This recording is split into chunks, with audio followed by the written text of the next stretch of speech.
So today we're finally going to install an aftermarket exhaust system onto the Supra. Very excited. The FI exhaust has just been sitting at the shop for a while. Today's the day to try to make the B58 sound better. But before we install the exhaust system, I'll show you guys some exhaust clips of the stock system. So that's with the valves closed. We'll put it into sport mode now.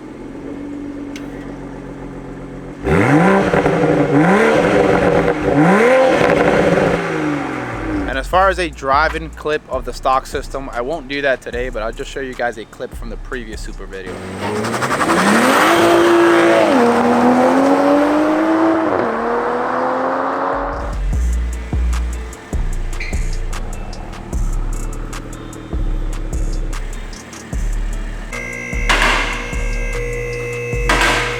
All right, so I kind of mentioned in previous videos, we're getting an FI exhaust onto the Supra. I tried them out for the first time on the F10 M5, and it made that car sound like a straight up exotic supercar. Not sure if that's gonna happen with the Supra because it's not a V8, it's an inline six. So we'll probably break up this video into two different parts. I wanna give you guys options. This video right here will just be the catback option. We won't touch the downpipe at all. I know some of you guys are hesitant to go that route, so we'll just do the exhaust system. This is gonna be purely to enhance the sound of the Supra. And then for the following video, we'll touch the downpipe, which should add power and make it sound even better. So make sure you subscribe so you guys can catch both videos. So let me give you guys a quick tour of the exhaust system. Again, this is from FI. This is unit number 185. So quite a few Supra owners have bought this for the 3.0. By the way, they do offer it for the 2.0 4-cylinder version as well. I sell these systems on the website too, so they're available there at vehiclebowers.com. So compared to the other aftermarket options that I've seen where they kind of shrink the muffler really small, like Ali installed one on his 340 and the muffler was extremely small. This one kind of keeps the same size of the factory one, which is pretty cool, looks pretty beefy. They do add an additional way of exhaust gases going through, and this is how you control whether you want it to be loud or quieter. So they include one actuator here for the valves. They don't include one on this side because you just have to transfer over the one that comes already with the Supra. And then you'll use, I believe, the factory system, the factory sport button to enable the valves or to disable them. So once you close the valves, it'll funnel the exhaust gases into the muffler. That's how you get a stock-like, real quiet sound. If you open the valves, I'm guessing that the inside portion here is like a straight pipe system.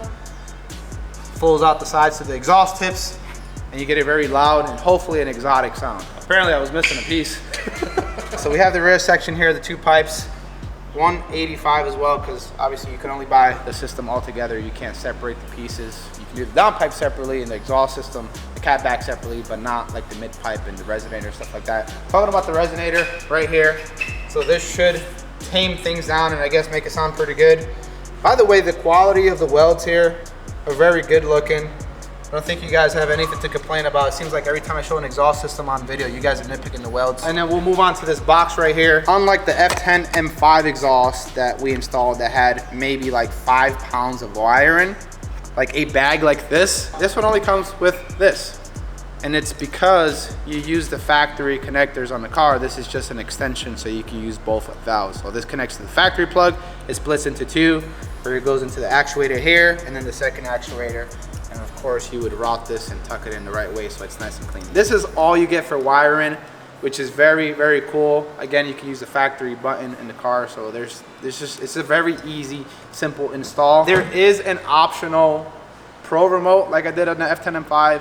And at that point you will have to route some wiring and some stuff like that because you have to kind of connect it to like the car's OBD port, and you know, that's an extra step. But if you just want a simplistic approach, this is it right here. Just use the factory button from Supra. And of course we'll leave the best for last. I decided to do the blue titanium tips. The diameter is very, very big. This is gonna look super beefy. With this exhaust system and with most exhaust systems that we sell from FI, you can get carbon fiber, which if you guys already seen that on the channel with the M5. You can do the blue titanium, which is what we decided to try out today. There's the gold tips, and then there's the, I believe it's the black diamond carbon ones. And then last option, I believe, are the silver ones that come with the system at no additional charge, which which are kind of boring. So I would either get the diamond black, the carbon, the blue titanium, or the gold ones. I think that the gold ones would look good on the Supra, but I was afraid to take the chance, and this one looks like a pretty safe bet. Forgot to show you guys the FI branding here on the tip, so you can just pull the tips just a little bit farther back from the bumper, and you'll be able to show that off. The diameter, I'm sure it's really hard for you guys to be able to tell on video. This is large. Actually, let me go ahead and measure it. So we are at about 5-inch tip. That's beefy. And then the stock one is 4 inches. So we're looking at a 1-inch upgrade. Yes. Giggity. The last pipes here. These are how you connect the exhaust tips. These look pretty simple, but they do one hell of a job. You connect them down at the side of the muffler, and now you have like ultimate flexibility. Ali was telling me that since you have a clamp here and you have clamps with the tips, you can adjust it up, down, in, out, the tips in and out as well. So let's say for whatever reason you don't install the exhaust 100% perfect underneath the car. You literally have all the adjustability to make it perfect, at least appear perfect from the outside of the car. But as you can see, you can adjust it up so the tips can be a little bit flusher. You can add a little bit of more gap. And then obviously the tips, once you put them on here, you'd be able to go forward and backwards. It should be a relatively easy install, something that a lot of you guys should be able to do at home. And jack stands, especially if you're not touching the downpipe. I think there's only a few bolts. We'll quickly tour underneath the car and show you guys all the steps that are needed to install a system like this. I guess there's 2 ways of removing it. We'll do it the easy way. There's 2 bolts for the hanger on this side. There's 2 on that side, so that's 4 bolts. You have 2 right here for this hanger.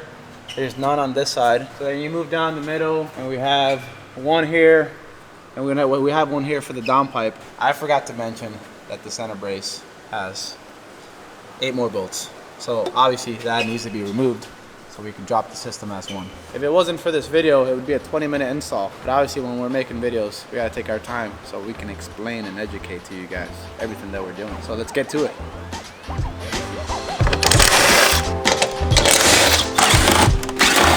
And this is the world's longest 10 mil ever. That is pretty long.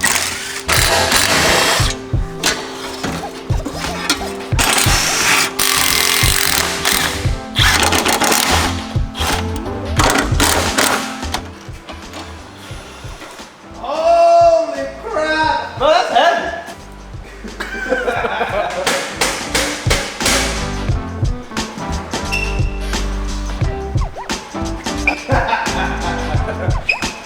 Wanted to show you guys a side-by-side comparison. So we have the FI exhaust here and the stock one, which is much beefier than muffler. I thought they were pretty identical in size until you drop the system and you see that you definitely get quite a bit of weight savings swapping from stock to the FI one. Plus it just looks better. The chrome color is really cool. Those massive exhaust tips are gonna make a huge difference. Pretty much everything else seems the same. I believe we faced this one the wrong way. I think it's gonna open like that one so it can line up. And here's the resonator right here, which the stock factory one also comes with the resonator. And then, yeah, pretty much same maneuvering going on. This one just looks a lot shinier.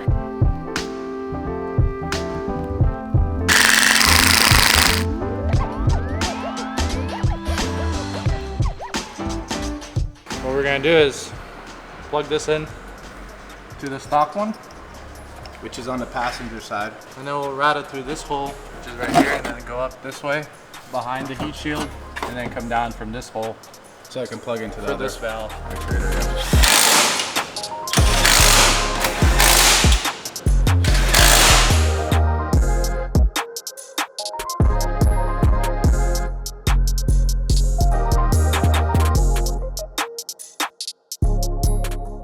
All right, we're test fitting the tips right now, trying to get them to fit correctly. This is what we got so far. The good thing is that we have all those adjustments there to try to really dial it in. Got to figure out how much I want the exhaust tip to stick out as well. I do a little bit more than that, we'll see. So we're gonna go ahead and take the car for a test drive off camera. I want to make sure I give it like a day to like break in the muffler, then really show you guys what it sounds like. So I'll see you guys then. So I did take some time off camera to really mess with the exhaust tips and get the perfect fitment. It is something that I'm very picky about. I spent quite a bit of time with the M5 to dial in the same thing. I mean, it's a pretty expensive exhaust. Not only do I want it to sound amazing, but I want it to look its best as well. This adjustment right here is a lifesaver, and it is so underrated. I think every aftermarket exhaust system needs to come with this adjustment. It just makes the entire installation a lot more forgiving. You don't have to install everything 100% straight, because you can always offset it by adjusting this, which will help you get the perfect adjustments for the exhaust tips. As far as a connector for the actuators, we couldn't route it along the diffuser here because the cable wasn't long enough, and coming out of the top side here, it just wouldn't reach. So what we did instead was we routed it towards the middle of the heat shield instead of the rear portion of it.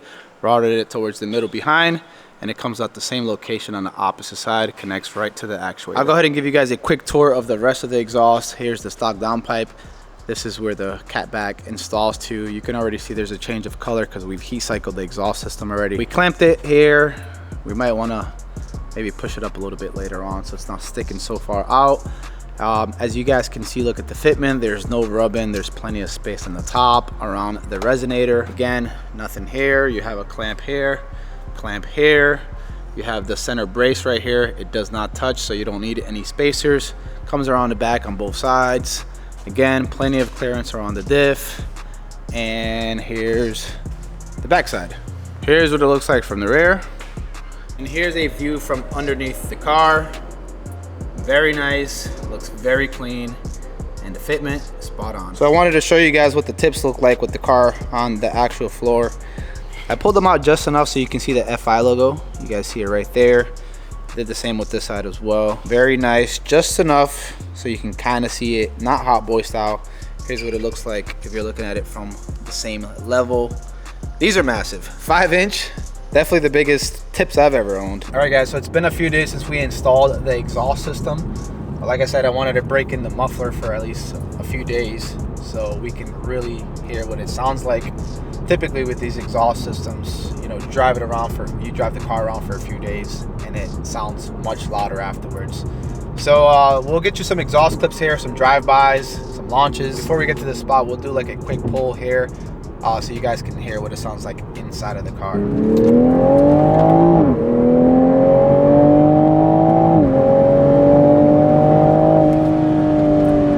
So that sounds really good. The sound is very, very smooth. Hard to tell if it's mostly synthetic or mostly exhaust sound. It definitely sounds a lot louder than what it did with the stock system. I guess you guys judge for yourself. I think it sounds very good. Obviously, once we put the downpipe, then you're gonna definitely hear the exhaust much louder, and it's definitely gonna overpower that synthetic sound that Toyota's piping into the speakers. So in order to activate the exhaust valves on the FI exhaust, you just have to use the sport button. Since I didn't get the option of remote, if you do get the option of remote, then you can control it through either the remote or the application. So I'll just put it into sport, and the exhaust gets noticeably louder. I'm not sure if you guys can pick that up on video. I'll get behind the car so you guys can see the difference.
So that's what the FI exhaust sounds like with the stock downpipe. I think it sounds pretty aggressive, and it's very conservative for those that don't want to go extremely loud. But here's the real sauce right here. Make sure to subscribe so you don't miss out on the next Supra episode. We're gonna install the FI downpipe, which should really open things up. We should be able to gain some power We'll probably take the Supra to the dyno as well, so we can really hear it and we can see how much power gains you can get without having to do a tune. And then we'll probably do a follow-up video with a tune as well. That's where it's really gonna make a lot of power. If you're interested in learning more about this exhaust system, I'll leave a link down in the description below to FI's website. And if you're interested in purchasing the system, either for your Supra or another BMW, I'll leave a link to our website since we are a vendor for FI exhaust. I really do hope you guys enjoyed the video, and if you did, make sure to hit the like button. It really does help out the channel. And as always, thanks for watching. Till next time.